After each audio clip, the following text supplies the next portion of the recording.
when everything's going bad. As a leader, it's your ability to be calm, collected, operate above the line, not operate in your emotions, work towards a solution. Think to yourself, am I just speaking to be heard? Am I just speaking to speak? Or am I saying something because it's actually gonna get us closer to a solution and make things better? I wanna go over 3 ways to improve leadership. And then I wanna go over 7 mistakes in leadership. And there's a lot of mistakes in leadership, don't get me wrong, but I wanted to pinpoint 7 that I thought would be the most effective for today. And so how do we improve our leadership? Number 1 is by studying those in leadership. Go read John Maxwell, go read Simon Sinek. Find someone that you like their leadership style and start to copy them, start to mimic it. And I'm not saying go be something you're not, because you gotta be an authentic version of you. But what I am saying is take their philosophies, take their strategies and duplicate it. Pay attention to the way that they inspire action. How do they train? How do they develop? What do they talk about? Do I agree with their character? Do I agree with their integrity? Do I agree with their philosophies and what they stand for? Do I not? You start to study those in leadership and you start to be able to make your own version of it. I don't want you to be me, because you won't be me better than me. But you will be you better than I can ever be you. We gotta tap into ourselves and become the best version of ourselves, and then adopt the strategy, the philosophy, and the mindset of great leaders. Leadership number 2 is leading, making mistakes, then learning from those mistakes. How many of us are perfectionists? By the way, you're talking to a perfectionist, but this is what I hate to tell you. There's no such thing as a perfect leader. So if you're waiting to dial in leadership and be perfect before you lead, then you are never going to get good at leadership. We have to go lead and be like, that was a bad play. Ooh, that was a bad call. I shouldn't have said that. Man, I handled that one poorly. And we have to go through that in order to attain more wisdom in our leadership. It comes down from mistakes. I've gotten good in leadership over the years because I just made a lot of mistakes. There were so many times like, wow, I really handled that not good. But it was so painful that I learned from it. And now moving forward, I made sure that I just didn't handle it the same way. To lead without making mistakes is just to not lead at all. Mistakes are going to happen. You have to be okay with it. You have to accept it. 3rd way to develop your leadership skills, and I don't wish this upon anyone, but it's having leadership that you do not want. You see the way that they treat someone and it just makes you think that is not a way to treat somebody. I remember I go out to dinner one night with somebody who I looked to for leadership, and I saw the way that they treated the waiter. And at that moment, I knew I could never look to this person for leadership ever again. And so you think little details don't matter. It was at that dinner where I decided to never follow someone again. Everything that we do matters. So those are 3 ways to improve your leadership. Now let's talk about 7 mistakes in leadership. And these are all mistakes that I've made throughout the years, by the way. But let's talk about it. Number 1, allowing how you feel to influence the message or situation. As humans, we are emotional beings, and there's nothing wrong with that. It's a superpower and a curse. But if we allow how we feel to influence the way that we handle a situation, that situation can go south very, very quickly. I want you to write this down. I need to operate above the line. Above the line. What does that mean? There's above the line and there's below the line. Below the line is reactive, emotional, in my feelings. Above the line is solution-oriented, proactive, calm, collected. I want you to always remember this. One of the greatest characteristics of a leader is the ability to be calm under duress. The ability to be calm under duress. When everything's going bad, as a leader, it's your ability to be calm, collected, operate above the line, not operate in your emotions, work towards a solution. Think to yourself, am I just speaking to be heard? Am I just speaking to speak? Or am I saying something because it's actually going to get us closer to a solution and make things better? So if we were walking around always speaking based off how we feel, then we're going to lose a lot of relationships. We're going to blow a lot of people out. And that's not good. I've lost a lot of people throughout the years because I operated based off how I felt in the moment. But if I could just take a deep breath and say, hey, listen, can we talk about this later or tomorrow so I don't operate in my feelings or in my emotions? It would have allowed me to keep a lot more people in our organization. You're going to have people that frustrate you. We're in the people business. But if we can start to realize that most people are just operating from their own perspective, and most of the time it's not even that you did anything wrong, it just happened to be the last string that led to the explosion, it will lead to you being able to retain a lot more of your people. So once again, emotions are not a bad thing. But if we are training emotionally, acting emotionally, responding emotionally, and not operating above the line, meaning is this going to move the needle, get us closer to the goal? Is it going to make things better? Is this with the solution in mind? Then we're going to blow up a lot of situations and we're going to lose a lot of people. That's number one mistake. Number two, leading with fear versus desire. I think most people lead with fear versus leading with desire. Most people. Hey, if you don't show up to the call, people who miss calls don't win here. Versus, hey, do you know the people who win the biggest here? The ones that can go on and they provide better lives for their families and their kids. They're the ones that never miss a call. One is fear-based, one is desire-based. Hey, you won't win if you miss a call. Now, guess what? Every person that couldn't make the call. You got nurses that are on night shift. They can't make a call. They're like, well, people who miss calls don't win here. I should just quit now. I should give up now. I used to get up on stage all the time. And I like just looking back, just the immaturity in leadership. And I'd say, if you're not here, you won't win. Or if you don't do this, you won't win. Or if you're not at this meeting, you won't win. And then everyone who couldn't make the meeting was like, well, I guess I can't win. Then I'll just give up now. Or if you don't do this, you're not going to get a promotion.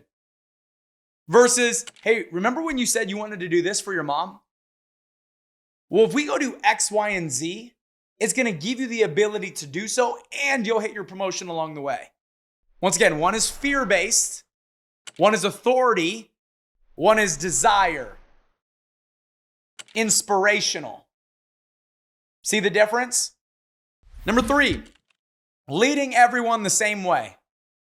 If you're action-oriented here, like you're type A, you're going to make this mistake more than anyone else. You guys have heard me train on this before, but I want you to write this down. STAR. S is structured, T is technical, A is action, R is relational. We have to understand who we are sitting down with and what their primary is. Everybody has a primary, everyone has a secondary, and everyone also needs all four letters, STAR. Everyone has all four letters. Some just have a dominant letter. Some just have a secondary letter. There is nothing wrong with any of those letters. But as a leader, we need to understand that every person's a little bit different. We also need to understand that every person has different goals, different dreams, different desires. And one thing that a lot of people do is they sell their dream to the person they're sitting down with. So if I'm pushing my agenda, my dream on Nicole, that's not going to get her excited and inspire her to go take action. I got to figure out what does Nicole want and then make the opportunity the bridge between where Nicole is and where she wants to be. And then the last point on this is the 6 human needs. The 6 human needs. Every person operates with the 6 human needs, and this will help in leadership when it comes to knowing that every person is different. There's certainty, where every person wants certainty. Variety, where everybody wants variety. They want a little ups and downs. Significance, where people want to feel significant, that they're living a life that matter. They want to feel connected, where there's a bond, there's relationships.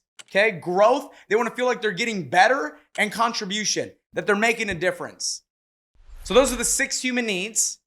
Every single person needs all 6, but once again, some have primaries, some have secondaries. And if we can understand that in any presentation, if your goal is to hit on all 6 human needs, you will have success in the presentation. Point number 4, telling versus giving people the ability to make a decision all on their own. Let me tell you something about leaders. Leaders hate to be led. I know it sounds contradicting because the best way to lead is to first be a great follower. But most leaders hate to be led because leaders like to be in control. Leaders like to blaze the way. Leaders like to be the one pioneering everything. That's what leaders like to do. And so the problem with this is is when you are leading leaders, if I tell you what to do, the first thing that you're going to do is resist me. So if I said, Adrian, you got to go do this, Adrian's not going to receive, he might still go do it, but he's not going to like how it was communicated. Because if Adrian's a leader, he's like, I don't like being communicated to that way. I don't think anyone does, by the way. But I'm saying, listen, Adrian, can I give you my perspective on something? Okay, this would be my recommendation. You said that you wanted to do X, Y, and Z. Is that correct? Okay, perfect. In order to be able to accomplish that, we got to go do X, Y, and Z. These are the things that have to happen in order for us to make that happen. Does this make sense?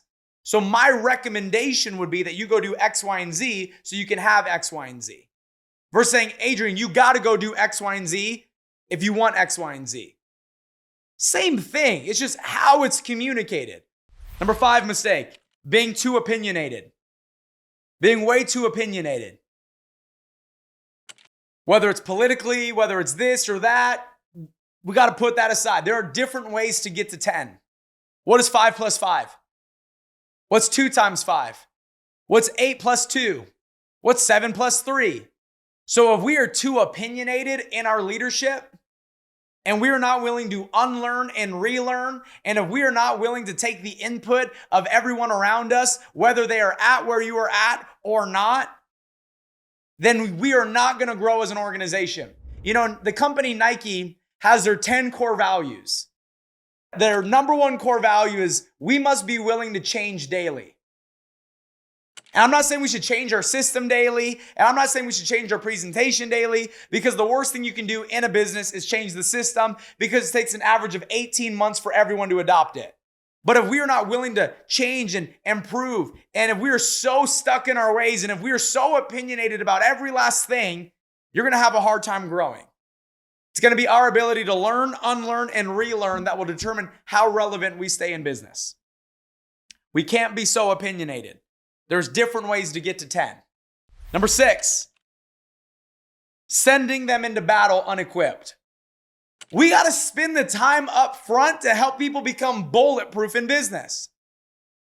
When it comes to recruiting, there are 3 to 5 main objections. When it comes to clients, there are 3 to 5 main objections. When it comes to the system, there are 3 to 5 main objections. So if there are only 3 to 5 main objections in the 3 most important areas of our business, and our agents are not very well equipped on those 3 to 5 objections, then we are sending them out into Afghanistan with no gun, no bulletproof vest, no backup, no support, and then we're expecting them to come back alive.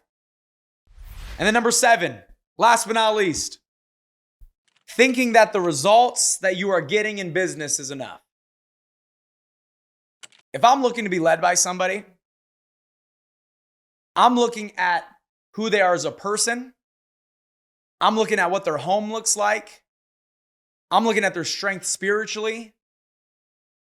I'm paying attention to their honor, their integrity.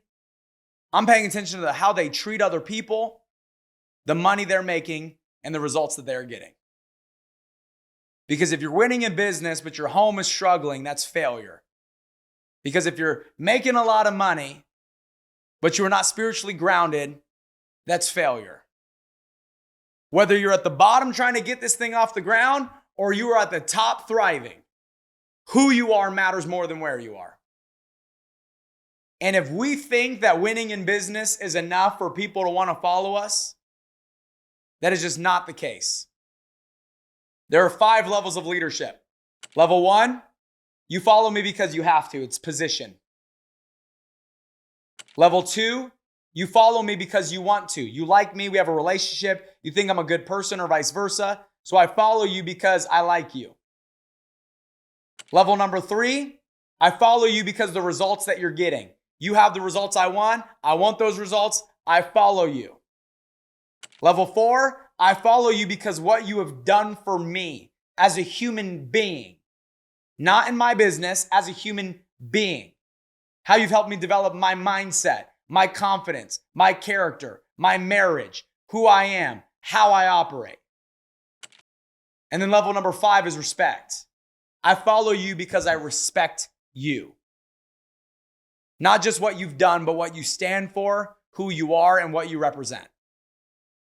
Those are the 5 levels of leadership. When I came into business, I got to level 3 pretty quickly.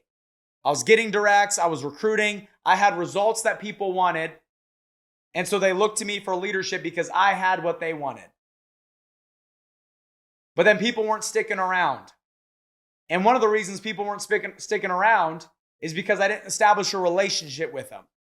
It was all about where we needed to go versus who was there going there with us.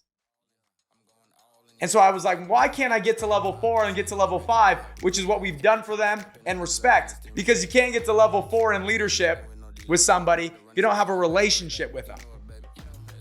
Every new person that you bring into your organization, you restart over. At this moment, they're only following me because they have to. So I got to establish a relationship. I got to help them generate results, and I have to get results. I got to help them develop as a human being.